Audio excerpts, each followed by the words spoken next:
శ్రీ సాయినాథాయ నమః.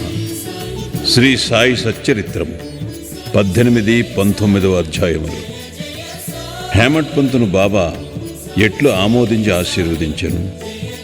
సాఠే గారి కథ, దేశ్ముఖ్ గారి భార్య కథ, సద్విచారములను ప్రోత్సహించి సాక్షాత్కారమునకు దారి చూపుట, ఉపదేశములో వైవిధ్యము, నిందగూర్చి బోధ, కష్టమునకు కూలి. గత 2 అధ్యాయములలో బ్రహ్మజ్ఞానమును అభిలషించు ఒక ధనికుని బాబా ఎట్లు ఆదరించెనో హేమట్ పంతు వర్ణించెను. రాబో 2 అధ్యాయములలో హేమట్ పంతును బాబా ఎట్లు ఆమోదించి ఆశీర్వదించెనో, బాబా ఎట్లు తమ భక్తులలో మంచి ఆలోచనలు ప్రేరేపించి మోక్షమునకు మార్గము చూపుచుండెనో, ఆత్మోన్నతి గూర్చి, పరనిందా వాక్యములు గూర్చి, ఇతరుల కష్టములకు ఇవ్వవలసిన ప్రతిఫలమును గూర్చి బాబా వారి ప్రబోధములెట్టివో వర్ణింతుము. ప్రస్తావన: సద్గురువు మొట్టమొదట తన శిష్యుల యోగ్యతను కనిపెట్టి వారి మనస్సు కలత చెందకుండా తగిన బోధ చేసి తుదకు వారి లక్ష్యమైన ఆత్మసాక్షాత్కారమునకు దారి చూపునన్న విషయము అందరికీ తెలిసినదే. ఈ విషయములో సద్గురువు బోధించిన దానిని ఇతరులకు వెల్లడి చేయరాదని కొందరనిదరు. అట్లు గురువు బోధించిన దానిని వెల్లడి చేసినచో ఆ బోధలు నిష్ప్రయోజనములగునని వారి ఆలోచన. ఇది సరి అయినది కాదు. సద్గురువు వర్షాకాలపు మేఘము వంటివారు. వారు తమ అమృతతుల్యములైన బోధనలను పుష్కలముగా విశాల ప్రదేశములందు కురిపించెదరు. వానిని మనం అనుభవించి హృదయమునకు తృప్తికరముగా జీర్ణించుకుని పిమ్మట నిస్సంకోచముగా ఇతరుల మేలు కొరకు వెల్లడి చేయవలెను. ఇది వారు మన జాగ్రత్తావస్థలోనే కాక స్వప్నావస్థలో కూడా తెలియజేయ విషయములకు వర్తించును.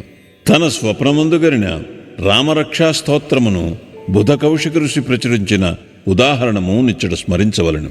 ప్రేమగల తల్లి గుణమిచ్చు చేదైన ఔషధములను బిడ్డ మేలు కొరకే బలవంతముగా గొంతులోనికి త్రోయినట్లు ఆధ్యాత్మిక విషయములను బాబా తన భక్తులకు బోధించువారు. వారి మార్గము రహస్యమైనది కాదు, అది బహిరంగమైనది. వారి బోధలను అనుసరించిన భక్తుల ధ్యేయము నెరవేరడిది. సాయిబాబా వంటి సద్గురువులు మన జ్ఞాననేత్రములను తెరిపించి ఆత్మ యొక్క దైవీ సౌందర్యములను చూపి మన కోరికలను నెరవేర్చెదరు. ఇది జరిగిన పిమ్మట మన ఇంద్రియ విషయవాంఛలు నిష్క్రమించి వివేక వైరాగ్యములను జంట ఫలములు చేతికి వచ్చును. నిద్రలో కూడా ఆత్మజ్ఞానము మొలకెత్తును. సద్గురువుల సహవాసము చేసి వారిని సేవించి వారి ప్రేమను పొందినచో నిదంతయు మనకు లభించును. భక్తుల కోరికలు నెరవేర్చు భగవంతుడు మనకు తోడ్పడి మన కష్టములను బాధలను తొలగించి మనలను సంతోషపెట్టును. ఈ అభివృద్ధి పూర్తిగా సద్గురుని సహాయము వలననే జరుగును. సద్గురువును భగవంతుని వలె కొలువవలెను. కాబట్టి మనము సద్గురువును వెతకవలెను, వారి కథలను వినవలెను, వారి పాదములకు సాష్టాంగ నమస్కారము చేసి వారి సేవ చేయవలెను. ఇక ఈ అధ్యాయములోని ముఖ్య కథను ప్రారంభించదము. సాఠే అనున్నతుడు ఒకప్పుడు మిక్కిలి పలుకుబడి కలిగియుండెను. కాలాంతరమున వ్యాపారములో చాలా నష్టము పొందెను. అంతేకాక మరికొన్ని సమస్యలు అతనిని చీకాకుపరిచెను. అందుచేనతడు విచారగ్రస్తుడయ్యను, విరక్తి చెందెను. మనస్సు చెడి చెంచలమగుటిచే ఇల్లు విడిచి చాలా దూరము పోవాలననుకొనెను. మానవుడు సాధారణముగా భగవంతుని గూర్చి చింతించడు గాని కష్టములు, నష్టములు, దుఃఖములు చుట్టుకొనినప్పుడు భగవంతుని ధ్యానము చేసి విముక్తి పొందుటకు ప్రార్థించెను. వాని పాపకర్మలు ముగియవేళకు భగవంతుడు వానికొక యోగీశ్వరునితో కలుసుకొనుట సంభవింపచేయును. వారు తగిన సలహానిచ్చి వాని క్షేమమును చూచెదరు. సాఠే గారికి కూడా అట్టి అనుభవము కలిగెను. అతని స్నేహితులు షిరిడీకి వెళ్ళమని సలహా ఇచ్చిరి. అచ్చట సాయిబాబాను దర్శించి అనేక మంది శాంతి పొందుచుండిరి. వారి కోరికలు కూడా నెరవేరుచుండెను. సాఠే గారికి ఇది నచ్చెను. వెంటనే 1917వ సంవత్సరంలో షిరిడీకి వచ్చాను. అచ్చట శాశ్వత బ్రహ్మవలే స్వయం ప్రకాశుడై నిర్మలుడు శుద్ధ స్వరూపుడునగు సాయిబాబాను చూచిన వెంటనే అతనికి మనశ్చాంచల్యము తగ్గిపోయి శాంతి కలిగెను. వాని పూర్వజన్మ పుణ్యము వలన బాబా యొక్క పవిత్రమైన పాదసేవ లభించెను. అతడు గొప్ప మనోబలము గలవాడుకుటచే వెంటనే గురుచరిత్రము పారాయణము మొదలుపెట్టాను. 7 రోజులలో చరిత్ర చదువుట పూర్తి కాగానే బాబా ఆనాడు రాత్రి అతనికొక దృష్టాంతమును చూపాను. అది ఇట్లుండెను. బాబా గురుచరిత్రము చేతిలో పట్టుకొని దానిలోని విషయములను ఎదుట కూర్చున్న సాఠేకు బోధించుచున్నట్లు అతను దానిని శ్రద్ధగా వినుచున్నట్లు చూపాను. సాఠే నిద్ర నుంచి లేచిన వెంటనే కలను జ్ఞాపకముంచుకొనెను. మిగులు సంతోషించాను. అజ్ఞానమనే నిద్రలో గుర్రు పెట్టి నిద్రపోవచ్చున్న తన వంటి వారిని లేపి గురుచరితామృతమును రుచిచూపుట బాబా యొక్క దయార్థ హృదయమే కదా అనుకొనెను. ఆ మరుసటి దినము ఆ దృశ్యమును కాకాసాహెబ్ దీక్షితుకు తెలియజేసి దాని భావమేమైయుండునో సాయిబాబాను అడిగి తెలుసుకునమనెను. 1 సప్తాహము చాలునో లేక ఇంకొక సప్తాహము పారాయణము చేయవలెనో కనుగొనమనెను. కాకాసాహెబ్ సమయము చూచి బాబాను ఇట్లడిగాను. ఓ దేవా, ఈ దృశ్యము వలన సాఠేకు ఏమని చెప్ప నిశ్చయించితివి? అతడు ఊరుకొనవలనా లేక ఇంకొక సప్తాహము పారాయణము చేయవలనా? అతడు అమాయక భక్తుడు. అతని కోరిక నెరవేరవలను. అతనికి దృష్టాంతమును బోధించవలను. వానిని ఆశీర్వదింపుడు అనెను. అందుకు బాబా, అతడు గురుచరిత్రం ఇంకొక సప్తాహము పారాయణ చేయవలను. ఆ గ్రంథమునే జాగ్రత్తగా పఠించినచో అతడు పావనుడగును, మేలు పొందగలడు. భగవంతుడు ప్రీతి చెంది వానిని ప్రపంచబంధముల నుండి తప్పించును అనెను. ఆ సమయమున హేమాడ్ పంత్ అచ్చట ఉండి బాబా కాళ్ళు నొత్తుచుండెను. బాబా పలుకులు విని అతడు తన మనస్సులో ఇట్లనుకొనెను. సాఠే 1 వారమే పారాయణ చేసి ఫలితమును పొందెనా? నేను 40 సంవత్సరముల నుంచి పారాయణ చేయుచున్నాను, కానీ నాకు ఫలితం లేదు కదా. అతడిక్కడ 7 దినములు మాత్రమే నివసించాను. నేను 7 సంవత్సరముల నుంచి ఉన్నాను. నా ప్రయత్నములు నిష్ఫలమా ఏమి? చాతకపక్షి మేఘము నుంచి పొడు నీటి బిందువునికై కనిపెట్టుకుని ఉన్నట్లు నేను కూడా బాబా తమ దయామృతమును నాపై వర్షించెదరని, వారి బోధనలచే నన్ను ఆశీర్వదించెదరని కనిపెట్టుకుని ఉన్నాను. ఈ ఆలోచన వాని మనస్సులో మెదిలిన వెంటనే బాబా దానిని గ్రహించెను. భక్తుల మనస్సులలో నుండి ఆలోచనలన్నీ బాబా గ్రహించెడివారు. అంతేకాక చెడ్డ ఆలోచనలను అణచుచు మంచి ఆలోచనలను ప్రోత్సహించువారు. హేమాడ్ పంత్ మనస్సును కనిపెట్టి బాబా వానిని వెంటనే లేపి శ్యామా వద్దకు పోయి అతని వద్ద 15 రూపాయలు దక్షిణ తీసుకుని అతనితో కొంతసేపు మాట్లాడిన పిమ్మట రమ్మనెను. బాబా మనస్సున కారుణ్యోదయమయ్యను.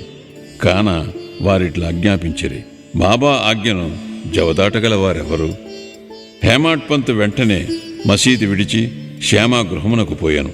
అప్పుడే అతడు స్నానము చేసి ధోవది కట్టుకుని చుండెను.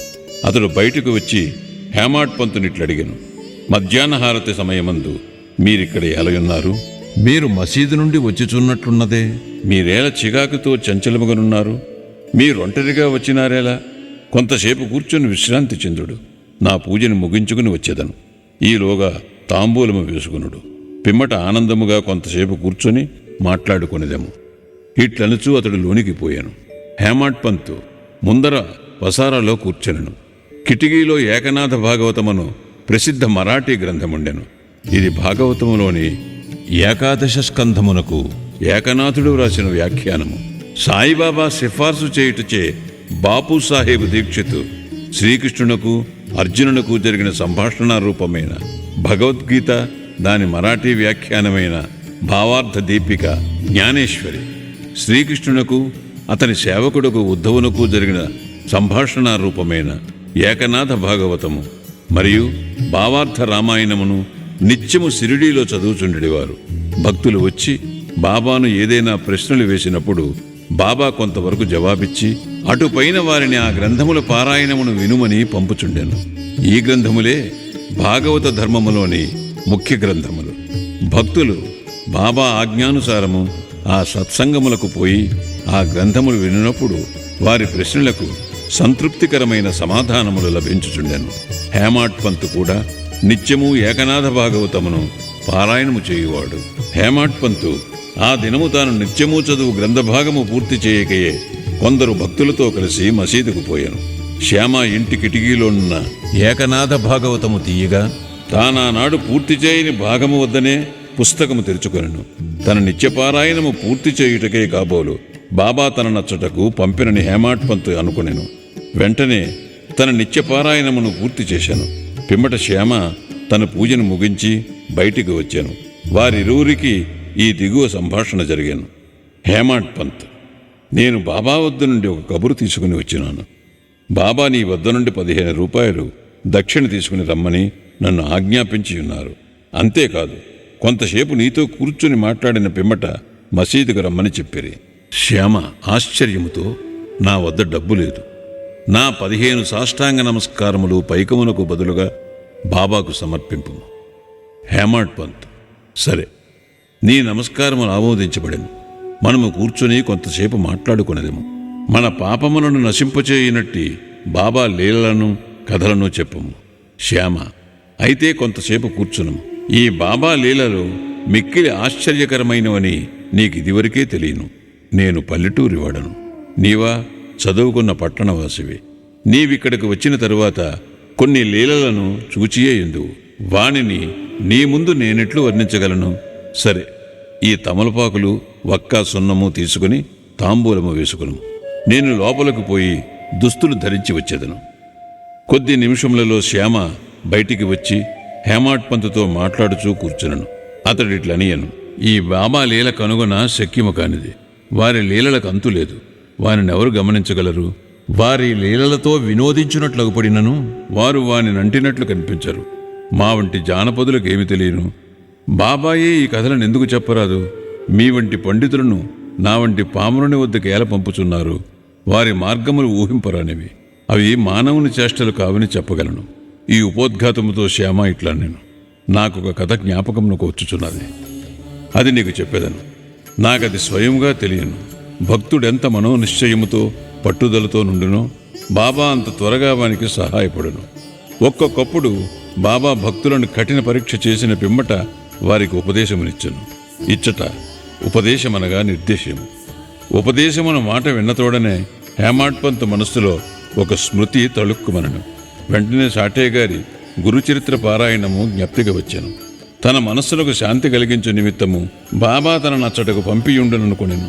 అయినప్పటికీ ఈ భావం నడుచుకుని శ్యామా చెప్పు కథ వినుటకు సిద్ధపడెను. ఆ కథలన్నయు బాబాకు తన భక్తులందెట్టి దయాదాక్షిణ్యములు కలవో తెలుపును. వానిని వినగా హేమాడ్ పంతుకు ఒక విధమైన సంతోషము కలిగాను. శ్యామ ఈ దిగువ కథను చెప్పదొడంగాను. శ్రీమతి రాధాబాయి దేశ్ముఖ్. రాధాబాయి అను ఒక ముసలమ్మయుండెను. ఆమె కాశాబా దేశ్ముఖ్ గారి తల్లి. బాబా ప్రఖ్యాతి విని ఆమె సంగమనేరు గ్రామ ప్రజలతో కలిసి షిరిడీకి వచ్చాను. బాబాను దర్శించి మిక్కిలి తృప్తి చెందాను. ఆమె బాబాను గాఢముగా ప్రేమించాను. బాబాను తన గురువుగా చేసుకుని ఏదైనా ఉపదేశమును పొందవలనని మనోనిశ్చయము చేసుకునేను. ఆమెకు ఇంకేమీ తెలియకుండాను. బాబా ఆమె సంకల్పమును ఆమోదించక తనకు మంత్రోపదేశము చేయనిచో ఉపవాసముండి చచ్చెదనని మనోనిశ్చయము చేసుకునెను. ఆమె తన బసలోనే ఉండి భోజనము నీరు మానివేశెను. అట్లు 3 రోజులు గడిచెను. ఆమె పట్టుదలకు శ్యామ భయపడి ఆమె పక్షమున బాబాతో ఇట్లంటిని, దేవా, మీరేమి ప్రారంభించితిరి? నీవనేక మందినిచ్చటకు ఈడ్చెదవు. ఆ ముదుసలని నీ వెరుగియే ఉందువు. ఆమె మిక్కిలి పట్టుదలగలది. ఆమె నీపైన ఆధారపడి ఉన్నది. ఆమె చచ్చు వరకు ఉపవసింప నిశ్చయించుకుని ఉన్నది.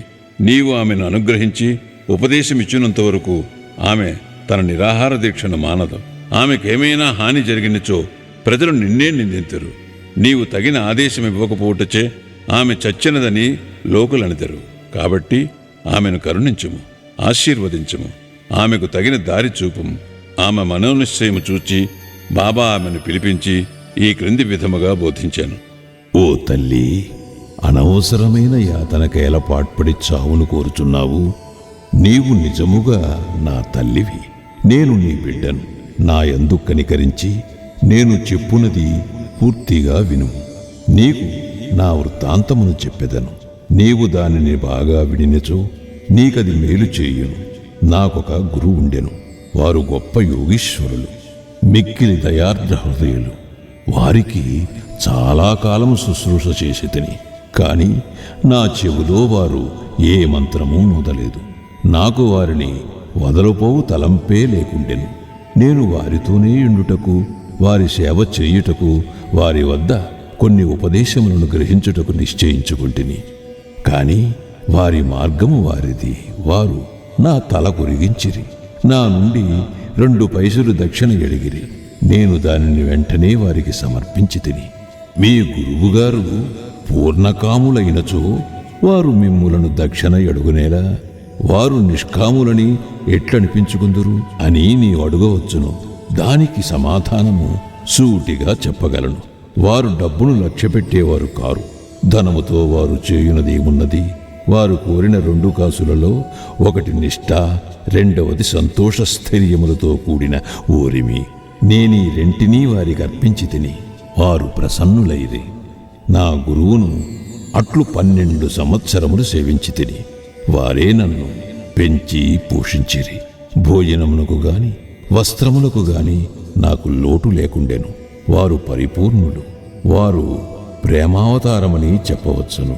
ఆ ప్రేమను నేనెట్లు వర్ణించగలను? వారు నన్ను మిక్కిలి ప్రేమించెడివారు. ఆ విధమైన గురువే ఉండరు. నిరంతర ధ్యానములో ఉన్న వారిని తదేకముగా చూచుచుండెడివాడను.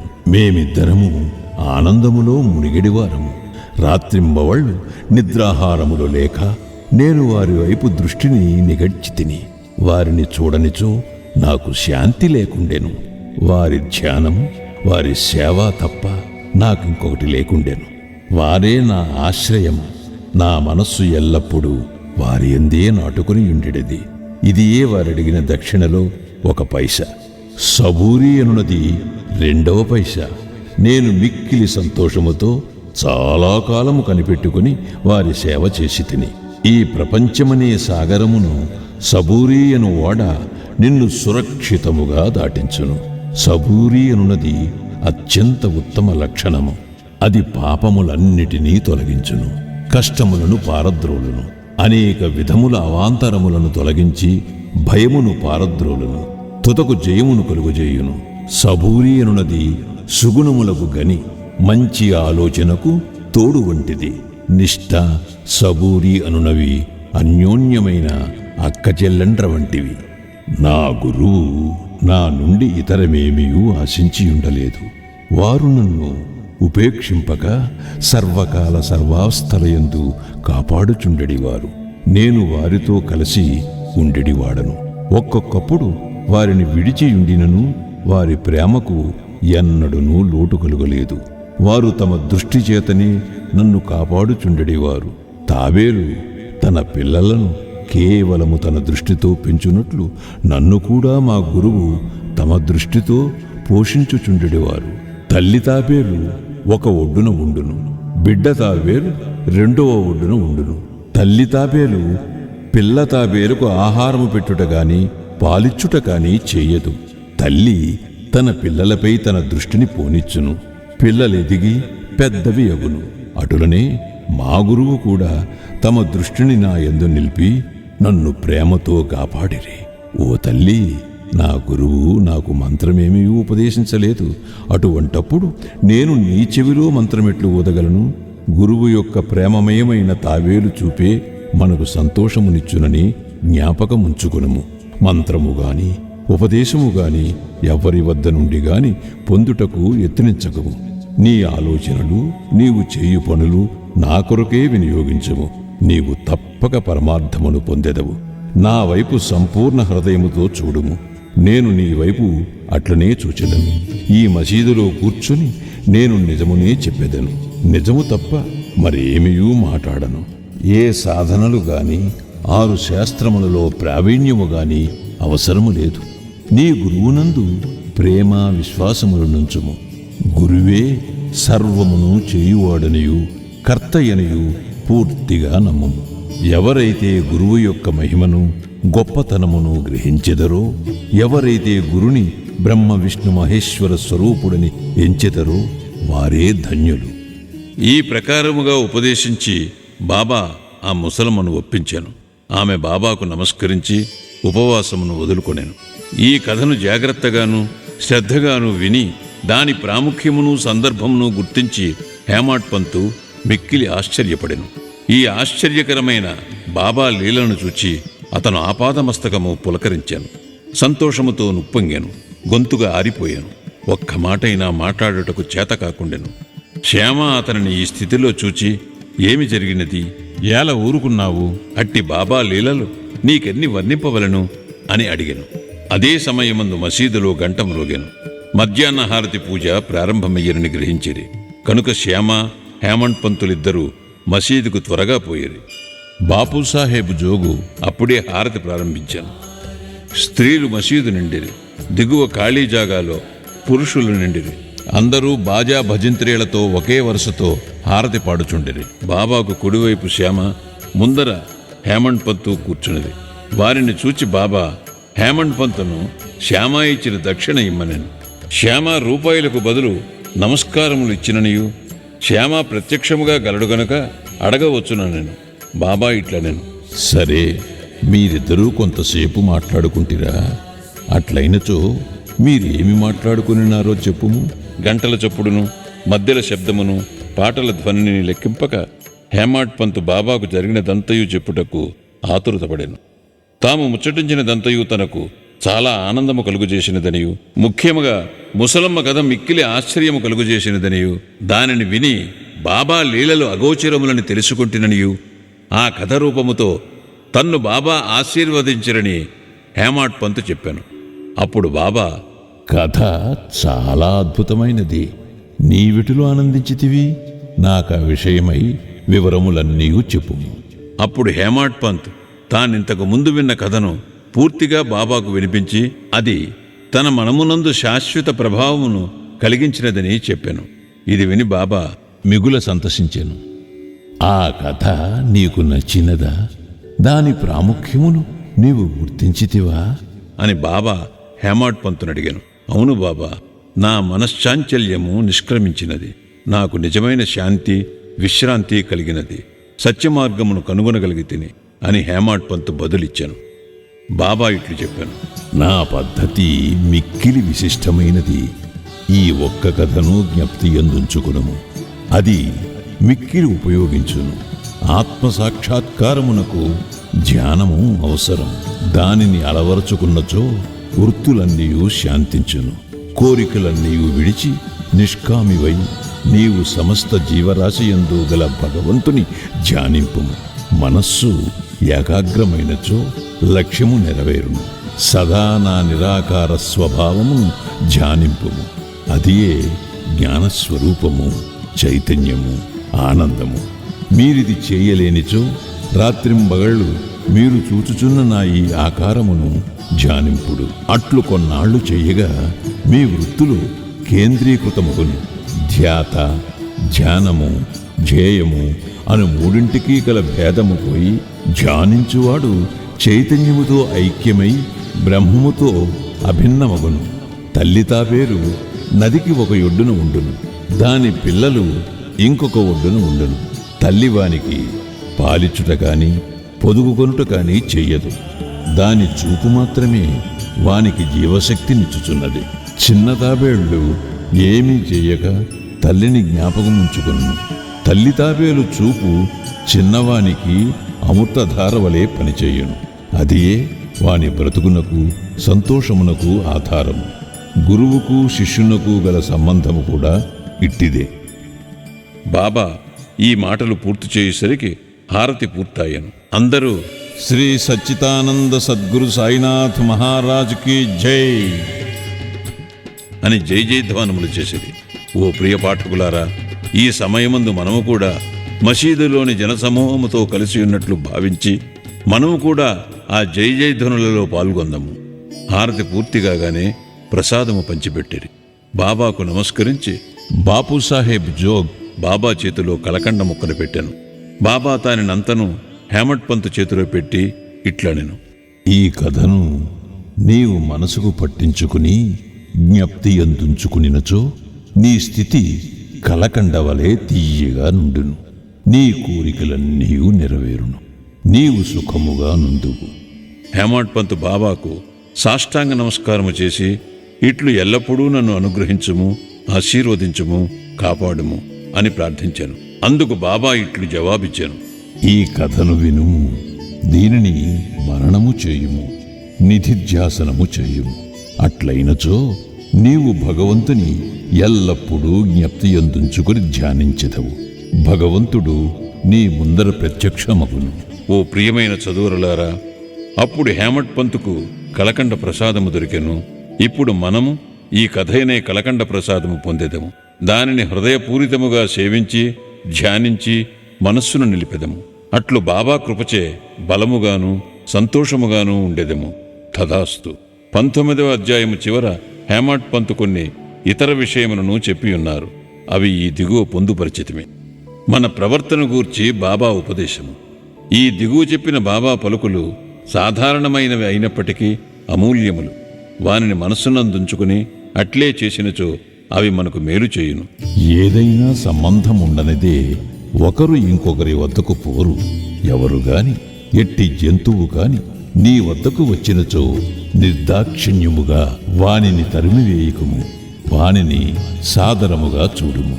దాహము గల వారికి నీరిచ్చినచో, ఆకలితో ఉన్నవారికి అన్నము పెట్టినచో, బట్టలు లేని వారికి బట్టలిచ్చినచో, నీ ఇంటి వసారా ఇతరులు కూర్చుండుటకు విశ్రాంతి తీసుకొనుటకు వినియోగించినచో నిశ్చయముగా భగవంతుడు మిక్కిలి ప్రీతి చెందును. ఎవరైనా ధన సహాయము కోరి నీ వద్దకు వచ్చినచో నీకిచ్చుట ఇష్టము లేకున్నా నీవు ఇవ్వనక్కరలేదు. కాని వానిపై కుక్కవలే మొరగవద్దు. ఇతరులు నిన్నెంతగా నిందించినను నీవు కఠినముగా జవాబు నిప్పకుము. అట్టి వానిని నీవెల్లప్పుడూ ఓర్చుకునినచో నిశ్చయముగా నీకు సంతోషము కలుగును. ప్రపంచము తలకిందులైనప్పటికీ నీవు చెలించకుము. నీవున్న చోటనే స్థైర్యముగా నిలచి నెమ్మదిగా నీ ముందర జరుగుతున్న నాటకమును చూచుచుండుము. నీకు నాకు మధ్యగల గోడను నిర్మూలించుము. అప్పుడు మనమిద్దరము కలిగి మార్గము ఏర్పడును. నాకు నీకు భేదము గలదనుటే భక్తుని గురువునకు దూరముగా నుంచుచున్నది. దానిని నశింపచేయనిచో మనకు ఐక్యత కలుగదు. అల్లా మాలిక్ భగవంతుడే సర్వాధికారి.